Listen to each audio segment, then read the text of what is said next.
नमस्कार मित्रों, मंगली कुंडली और मांगली दोष युक्त कुंडली के संदर्भ में बहुत सारे भयभीत करने वाले, भ्रांति उत्पन्न करने वाले ऐसे योग हमारे समक्ष आते हैं। हम भयभीत रहते हैं कि हमारे बच्चों की कुंडली में मंगली दोष है।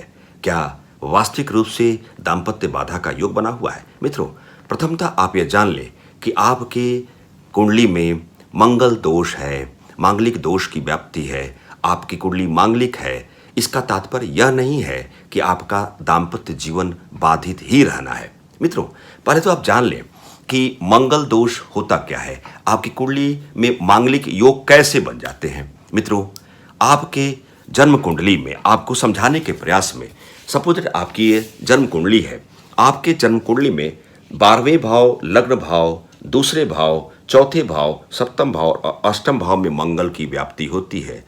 इन भाव में मंगल की स्थिति होती है तो आपकी जन्म कुंडली में मांगलिक कुंडली का योग बनता हुआ पाया जाता है। इसका रीजन क्या है मित्रों? मंगल की 3 दृष्टि होती है, चौथी, सप्तम और अष्टम। आपको जानकारी है कि जो नैसर्गिक पापी ग्रह की श्रृंखला में मंगल को सर्वाधिक पापी ग्रह माना गया है। यदि मंगल का दृष्टिगत रिलेशन सप्तम भाव, अर्थात सप्तम भाव दाम्पत्य भाव को रेखांकित करता है। जब मंगल की सप्तम भाव पर दृष्टिगत रिलेशन बनते हैं, अर्थात अगर 12वें भाव में मंगल है तो मंगल की 8वीं दृष्टि सप्तम भाव पे पड़ेगी। वहीं लग्न में विराजमान मंगल है, 7वीं दृष्टि उसकी दाम्पत्य भाव सप्तम भाव में पड़ेगी। चौथे भाव में मंगल है तो चौथी दृष्टि दाम्पत्य भाव को खंडित करने का योग बनाएगा। दूसरा भाव ऑलरेडी कुटुंब, कुल, खानदान, धन का भाव है, मानसिकता का भाव है, दाहिने नेत्र का भाव है। मंगल दूसरे का जब होता है तो उसे वैसे भी अकारक माना गया है, अच्छे पेबुल मोड में नहीं होता। अब अष्टम भाव, अगर अष्टम भाव में मंगल विराजमान है तो लाइफ पार्टनर से दूसरा भाव अर्थात मारक भाव हो जाता है। अष्टम भाव और सप्तम भाव की इस दोनों भाव की पोजीशन में मंगल विराजमान होता है तो मांगलिक कुंडली में प्रबल मांगलिक माना गया है। मित्रों, आज इसी चर्चा के तहत यह तो बात हुई मांगलिक कुंडली की। अब मांगलिक दोष क्या होता है, आप दोनों में भेद कर सकते हैं। मांगलिक कुंडली, यदि आपकी जन्म कुंडली में मांगलिक कुंडली बनी हुई है तो आपके विवाह के स्थापन में विलंब हो सकती है, देरी हो सकती है। परंतु मांगलिक दोष इन्हीं भाव में, अर्थात आपके लग्न कुंडली में 12वें, पहले, दूसरे, चौथे, सप्तम, अष्टम में मंगल हो और मंगल इन किन प्रकारेण पीड़ित हो जाए, डिग्री में कमजोर हो जाए, अस्त हो जाए, सूर्य से अस्त कंबस्ट हो जाए, नीच की राशि में आ जाए, कर्क राशि में आ जाए, या उस मंगल की पापी जो प्लैनेट हैं सूर्य, शनि, राहु, केतु से युति कंजक्शन मोड को अप्लाई कर ले, या उनकी दृष्टिगत रिलेशन बन जाए, उन ग्रहों से जो पापी ग्रह हैं उनसे सहसंबंध बना ले, या फिर छठा जो शत्रु रोग व्याधि ऋण भाव का अधिपति भाव छठा भाव है, अष्टम मृत्यु भाव है, द्वादश हानि भाव के रूप में माना गया है, जो दूषित भाव हैं, छठे, 8वें, 12वें भाव के अधिपति ग्रह से उनकी युति बन जाए या दृष्टि हो जाए तो मित्रों मांगलिक कुंडली के अलावा यह मांगलिक दोष को चरितार्थ करने लगता है। परंतु मित्रों, घबराने की आवश्यकता नहीं है। इस प्रकार की दोष की व्याप्ति होने के बावजूद भी इसका परिहार होने लगता है। आपका मंगल लग्न में हो परंतु स्वयं अपने मेष की राशि का मंगल हो क्षमा चाहूंगा, तो इसका परिहार अर्थात नष्ट हो जाता है। 12वें भाव में मंगल हो परंतु धनु राशि बृहस्पति की राशि का विराजमान हो, चौथे भाव में मंगल विराजमान है परंतु अपने स्वयं की वृश्चिक राशि में विराजमान हो, 7वां दाम्पत्य भाव में विराजमान है परंतु उच्च की मकर राशि शनि की राशि का मंगल विराजमान हो, और अष्टम भाव जो मृत्यु का भाव है वह मंगल है परंतु नीच की कर्क राशि में विराजमान है, तो मांगलिक दोष का परिहार हो जाता है। अर्थात मंगल दोष पूर्ण प्रभावी नहीं होता जब सप्तम भाव में बृहस्पति का मंगल और प्लस अष्टम में जब कुंभ का मंगल हो तो भी मांगलिक दोष का प्रभाव नहीं रहता।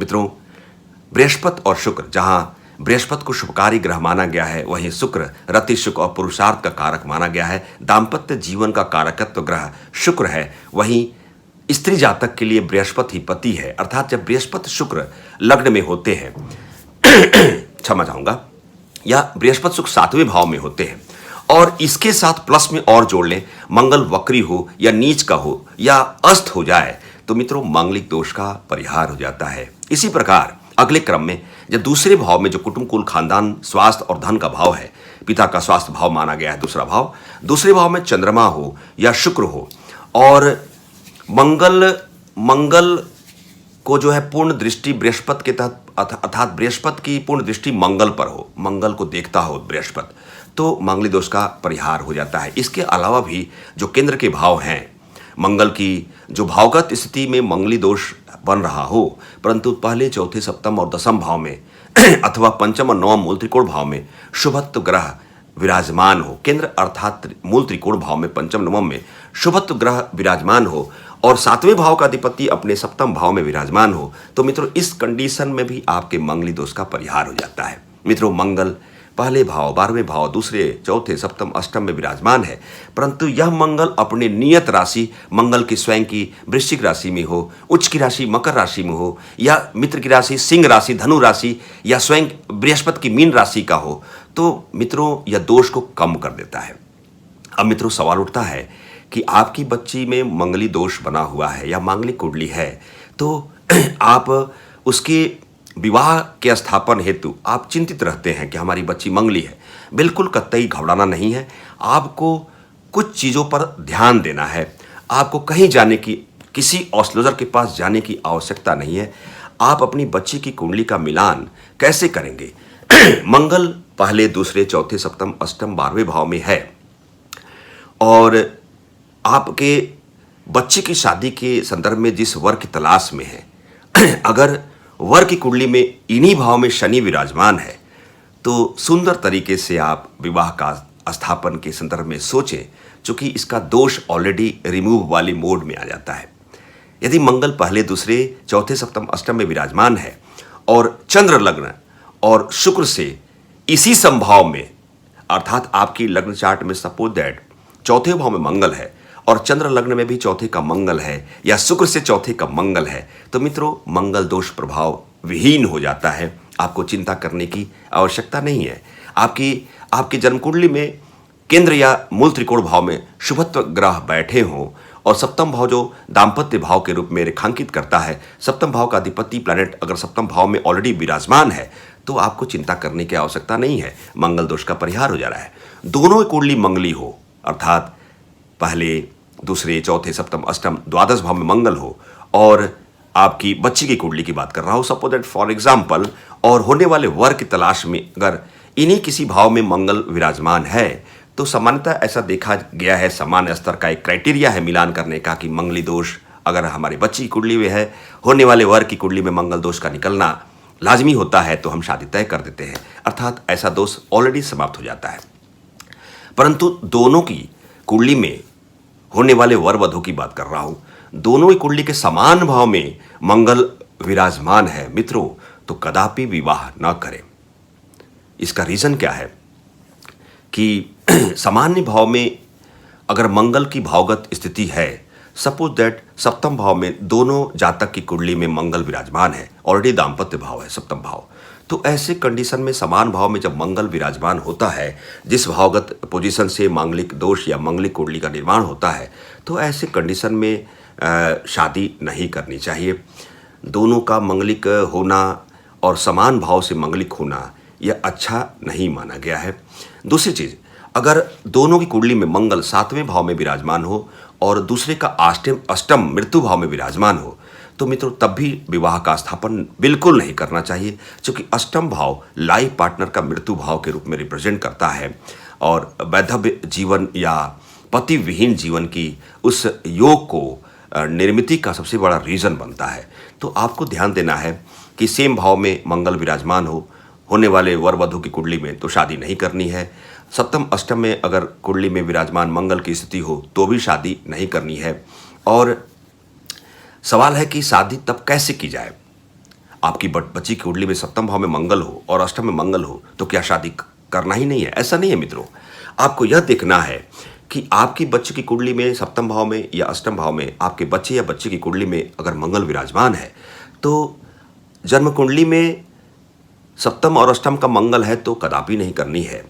परंतु आप शादी करने के लिए आपको यह देखना है कि जो अन्य जो नैसर्गिक पापी प्लैनेट हैं, शनि, सूर्य, राहु, केतु, यदि सप्तम भाव में या अष्टम भाव में शनि, सूर्य, राहु, केतु यदि कोई भी विराजमान है, तो ऐसे दोष का खंडन करता है। अर्थात जो सप्तम और अष्टम भाव का जो मंगल होता है उसको निष्प्रभावी बनाता है। अर्थात उन भाव में और भी पापी ग्रह की स्थिति अगर है, एक है तो अच्छा है, दो है तो और अच्छा है। मित्रों, आप बिल्कुल कब ना करें वैवाहिक जीवन का स्थापन यदि एक में मंगल 7वें भाव में है और दूसरे का मंगल अष्टम भाव में है या दोनों ही कुंडली में सप्तम भाव में है। मैं इसको रिपीट कर रहा हूं। तो आपको ऐसे जातक के साथ विवाह का स्थापन कतई नहीं करना है। मित्रों, मंगली कुंडली, मंगल दोष, दोनों की क्राइटेरिया, दोनों का सिद्धांत अलग है। मंगल पीड़ित होता है और नैसर्गिक पाप ग्रह से युतिबद्ध या कंजक्शन मोड में आता है या दृष्टिगत रिलेशन में आता है या अकारक भाव छठे, अष्टम और द्वादश भाव के अधिपति ग्रह से युति कंजक्शन मोड को अप्लाई करता है या दृष्टिगत रिलेशन बनाता है अथवा पीड़ित होता है, अस्त होता है, नीच का होता है, तो मित्रों संभल कर आप अपने होने वाले बच्चों की कुंडली मिलान करते हुए ही आप वैवाहिक जीवन के स्थापन के बारे में सोचें। मित्रों, इस छोटी सी चर्चा के साथ मैं एस्ट्रोलॉजर प्रमिल चतुर्वेदी, नमस्कार।